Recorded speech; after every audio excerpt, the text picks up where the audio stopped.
Good morning students.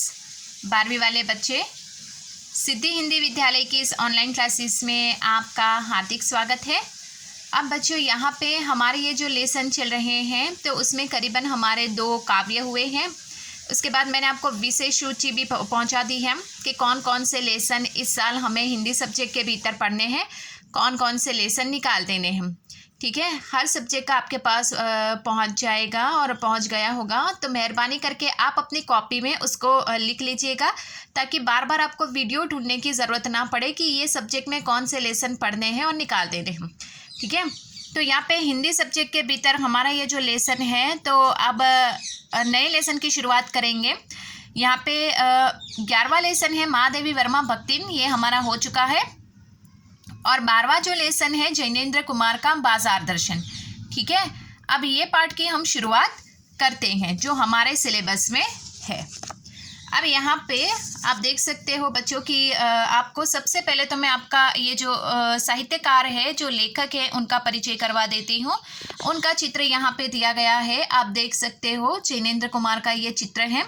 अब जैनेन्द्र कुमार के जीवन के बारे में यहाँ पे आपके पास किताब होगी तो आप अपनी किताब में भी ध्यान दे सकते हो।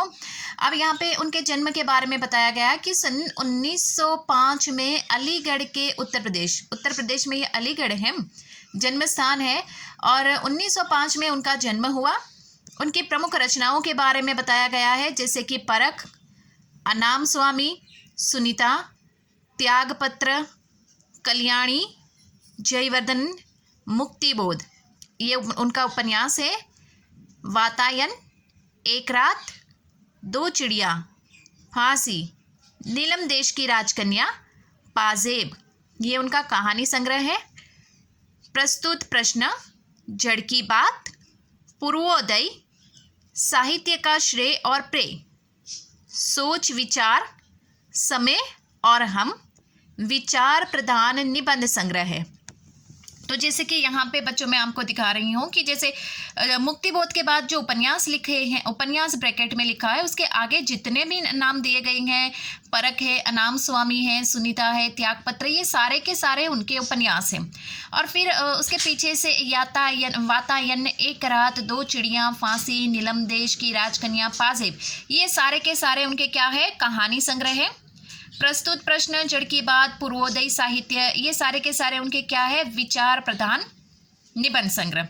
अब यहाँ पे उनको जो पुरस्कार मिले, उन पुरस्कारों की हम चर्चा कर लेते हैं कि उनको साहित्य अकादमी पुरस्कार प्राप्त है, भारत भारती सम्मान प्राप्त है और भारत सरकार के द्वारा पद्म भूषण से सम्मानित है। तो यहाँ पे जैनेन्द्र कुमार एक ऐसे साहित्य के बारे में, अर्थात एक ऐसे साहित्यकार के बारे में हम पढ़ रहे हैं बच्चों, जिनको भारत सरकार ने पद्म भूषण के सम्मान के साथ नवाजा है। ऐसे जैनेन्द्र कुमार का निधन, यहाँ पे ऐसे साहित्यकार का निधन यानी उनकी मृत्यु 1990 में हुई।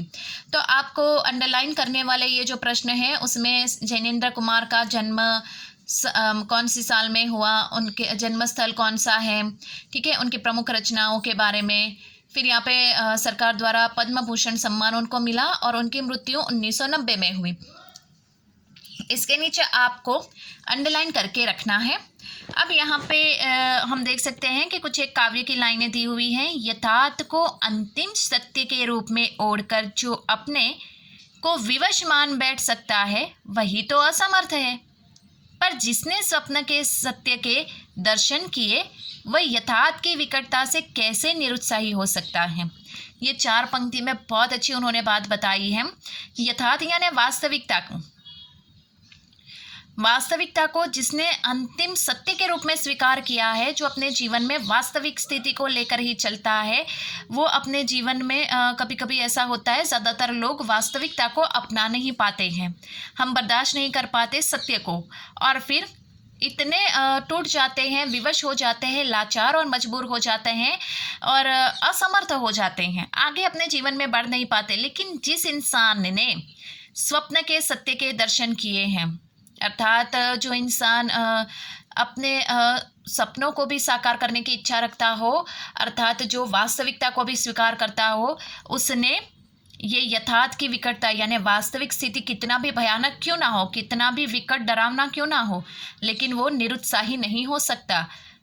वो उत्साहित होगा। क्यों? क्योंकि उसको पता है वास्तविक स्थिति अभी मेरी बिगड़ी हुई है, कोई बात नहीं, आज ऐसे दिन है, कल ज़रूर सुधरेंगे, ऐसी एक उम्मीद है उसके मन में।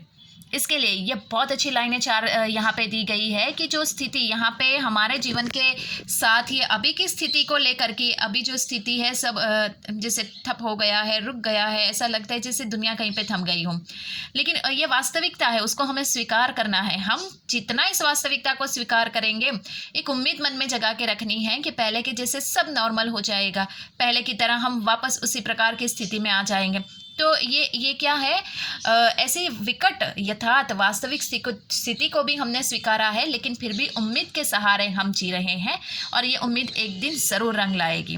तो बिल्कुल उसी प्रकार से यहाँ पे जिनेंद्र कुमार ने ये 4 पंक्तियों के माध्यम से हमें समझाने का प्रयास किया है।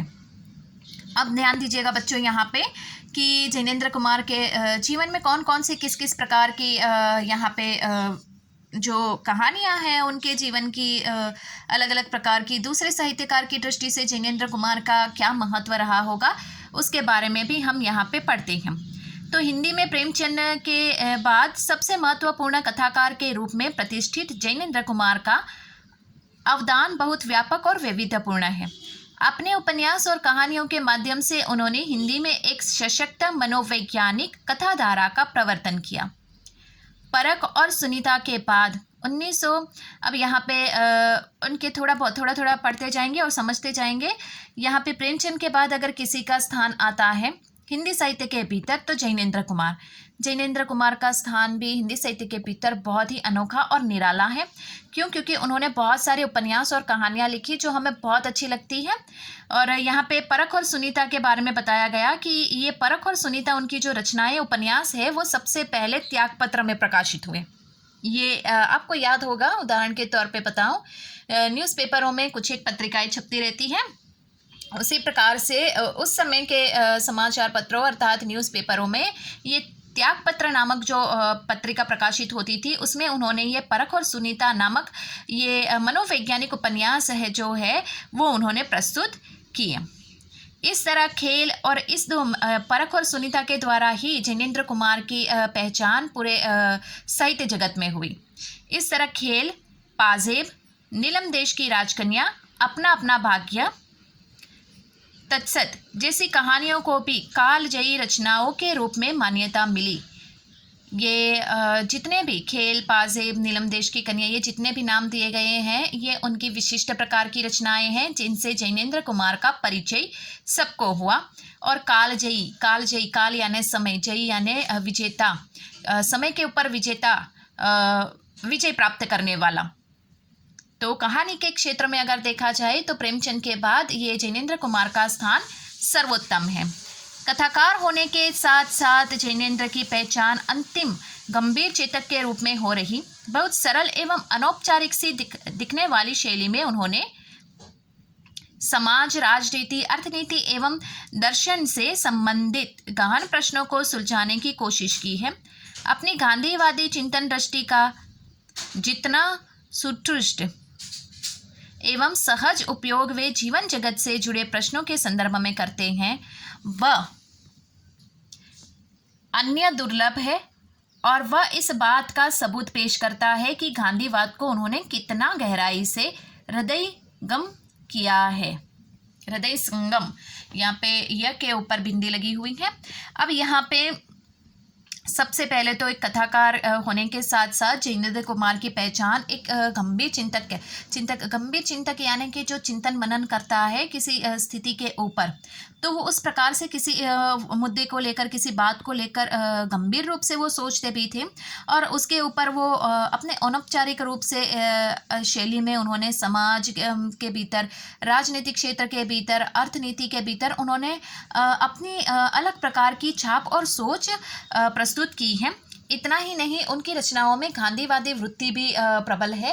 उनके हृदय के ऊपर भी ये गांधीवादी विचारधारा की एक अलग ही छाप उभरी हुई हमें दिखाई देती है। तो बच्चों, आज के इस वीडियो में हम यहाँ तक रुकते हैं।